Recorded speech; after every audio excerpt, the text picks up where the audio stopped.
it says in my notes, a quorum of the city council should not attend meetings of the Planning and Zoning Commission, the Building and Standards Commission, the Senior Center Corporation Board, or the Crime Control and Prevention District, unless you do one of two things. Post it as a city council meeting, or, as Mayor Pierce just said, post a notice of possible quorum. And we've done that before. It's not done all the time. But when we anticipate or get a sense at City Hall that members of the governing body might be interested in the next meeting of the Kirby Center, Senior Center Corporation Board, Ms. Cox will post a notice of possible quorum. It'll say no action will be taken by the governing body. It will just post it out there and on the website. A quorum of the city council may be in attendance at the November 28th meeting of the Kirby Senior Center Board. No city council action will be taken. If you decide to do that, whether you're the only council member there or one of 4 members of the council there, I would be as quiet as a church mouse. You're there to listen and observe, and what you learn at the meeting, you can bring back and discuss at a council meeting if it's on the agenda. But thank you, Heather. I just don't know why I missed that. It's right here. I've worked with Ms. Cox a couple of times on these notices. I think Patty's got a form now that she uses for these. My view is, it is possible to have joint meetings. I discourage joint meetings because they can end up being kind of a circus. You got Mayor Pierce calling the council meeting order, and then next to her you have the president of the Senior Center Board calling the Senior Center Board together. Nobody's sitting the way they should. And in this era of having to be 6 feet apart from everybody, it's even more difficult if you've got a 7-member council and a 5 or 6 member board here, and you've got the staff member responsible for it. And the whole rest of the room is filled with vacant seats and citizens. But I discouraged them from the beginning because I found that they often just don't work the way they were intended to work. And I once was at a council meeting where I was not there as city attorney, I was there on another situation. But they were trying to have a joint meeting, and one of the newly elected members of the council objected to having the joint meeting because he'd never heard of a council having a joint meeting like this. And it took the mayor and the city manager and the then city attorney time to explain, yes, it was done right, it's posted, everything's okay. But it just didn't work well. They can work well, and the times I've seen it work well have been on zoning matters where it just was valuable before the zoning commission spent hours and hours on something, it got some direction from the city council about what the city council's thoughts or plans or ideas were on the subject. That's when it seemed to me to work pretty efficiently. And in that instance, we had experienced people as mayor and experienced people as the zoning commission chair and vice chair. And so it did work. But I discourage them because I just think they're just hard to manage. So okay. No, I was just going to say one thing that we need to mention is because we have had joint meetings of our Economic Development Committee and our Planning and Zoning Commission, both of which have members who serve on both. So one thing it's important to know is that you cannot count toward the quorum at both. So we've had that come up. So for example, if resident X is both on the Planning and Zoning Commission and the Economic Development Committee, we need a quorum of both groups to have that meeting, and that one person cannot be part of both quorums, so they have to decide. So we've had that come up not too long ago where we had to cancel a meeting, and there was concern, but I'm on both. Well, no, but you can't be part of the quorum of both. Yeah, you can only have one hat on at one time. Yeah. So with that being said, though, so the meetings or the zoning, the buildings and standards or planning and zoning, whichever it may be, if there is ever a point to where those boards or committees became unfortunately unproductive or weren't able to carry out their business. And the city council wanted to move to help those boards by removing someone. Would that specific board have to put it on their agenda first? Or is it something that somebody could ask to be put on a council agenda and then to be held during council meeting to discuss that? Well, to discuss, if the council puts something on its agenda, clearly worded, the council can do what it needs to do Okay. and can discuss it. But the composition of the boards, the only reason I talked about the 4 boards I chose are because they are created by statute. Okay?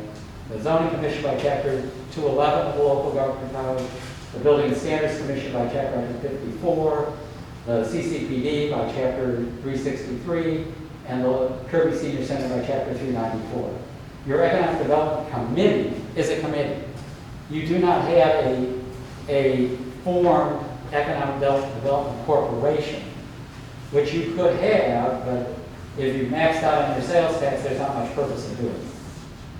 Right, but if the point came to where a board that was actually a chartered board or what have you was not being able to conduct their business because of a lack of quorum, because individuals didn't show up, would that have to go on their agenda first to consider removing No. ones that weren't showing up, or is that something that comes That straight to comes council? straight to council. Okay,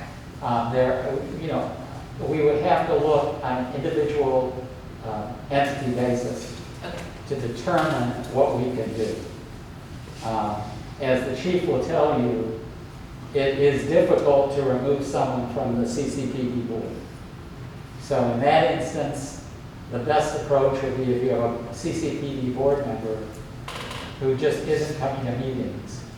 I recommend that the chief gently request a resignation, because there really isn't a good mechanism under the CCPD statute, as this council has appointed those members, to remove a member.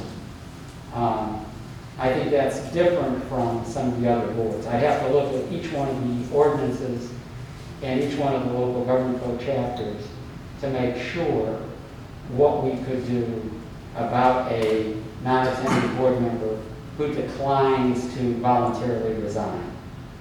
I can't stand here and tell you it's automatic the council can fire them. I want to look it up and make sure the council can fire them. I think it's appropriate for the council to be able to fire them.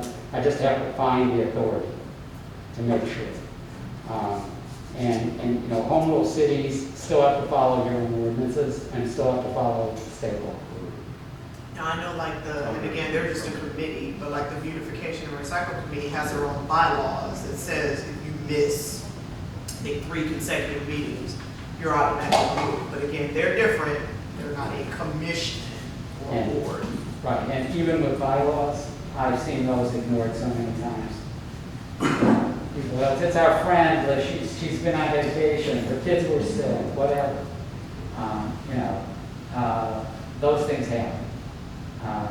But the mayor's question is a good question, because the council, when you appoint someone, first of all, you don't go out and appoint them. They make an application, they ask to serve, which is a good indication that they're willing to give the time and energy to support the board.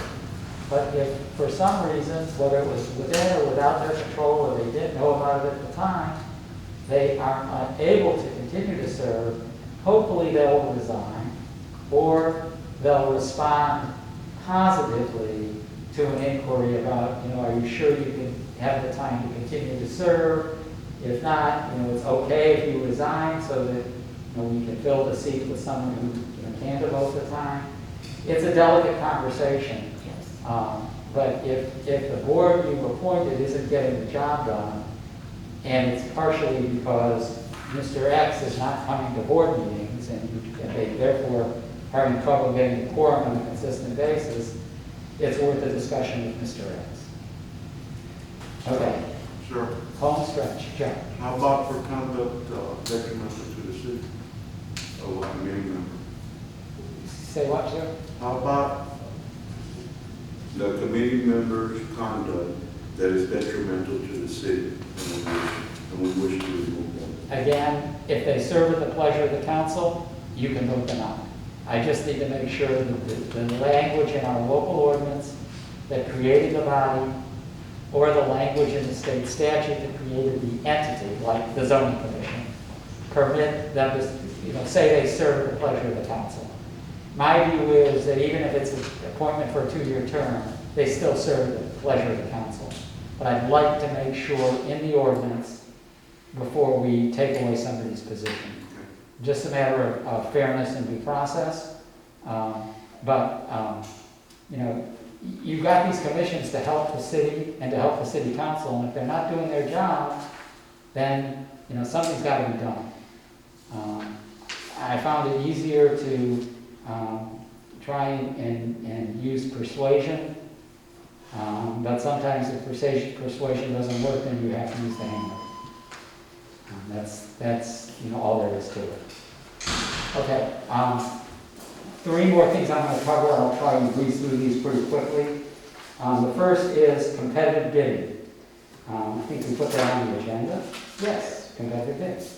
So, with certain exceptions, any expenditures of more than $50,000 from city funds must be by competitive sealed bid process.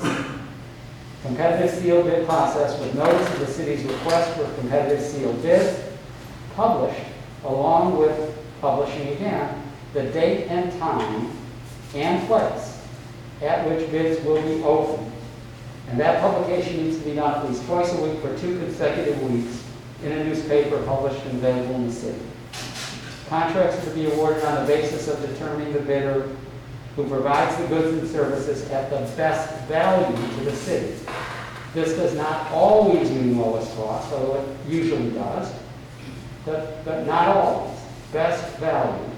So you can consider the quality of the bidder's goods and services, the bidder's past relationships with the city, references, other factors as well as price.